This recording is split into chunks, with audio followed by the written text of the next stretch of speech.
Welcome back to Max Out, everybody. Ed Mylett. Today we're going to talk specifically about distractions and paying the price to win. You know, one of the things that human beings underestimate dramatically is their capacity to get great at something if they're totally immersed in it.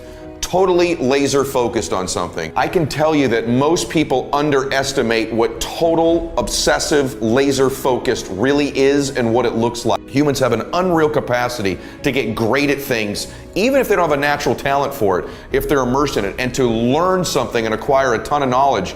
Because the truth of the matter is, in society today, society is conspiring all the time in our culture to completely distract you so you never win. Ask yourself truthfully, your big goals and dreams, are you really clear on what they are? You know how mandatory it is to be clear and specific for what you want, right?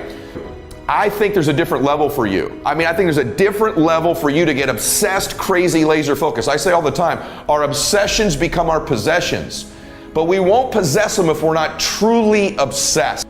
Your obsession distracts you from what you're currently doing, not the other way around. This is so important. You right now can test whether it's your obsession with whether it distracts you constantly.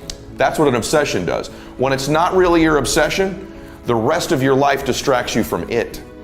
And so the it in your life is so important. But there's all these things that distract us today.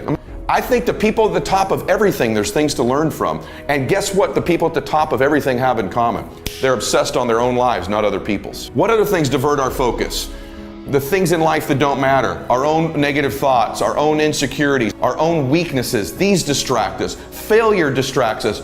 Gossiping of other people distracts us. Talking about other people, worrying about haters, getting caught up in things that don't matter in our life. Drugs and alcohol distract us. There's all these things. When you start to pile them into life, what's your distraction in your life? And remember this, there's three things that I want you to be controlling: your state, your story, and your strategy. State, story, strategy. What's your state? Are you in a state of focus? Are you pumped up? Are you breathing deeply? Are you lasered in on something? Are you completely in there? Or is your state a distracted, diverted state? Number two, what's the story you're telling yourself? Are you telling yourself the sacrifice is worth it, the suffering is worth it, that the price you're going to pay is worth it, and that you're going to get on the other side and great things are going to happen and your obsessions become your possessions, and this is the happiest you've ever been before, and your life matters, and you're not some fan of some team, you're a fan of your own life. And then lastly, what's your strategy?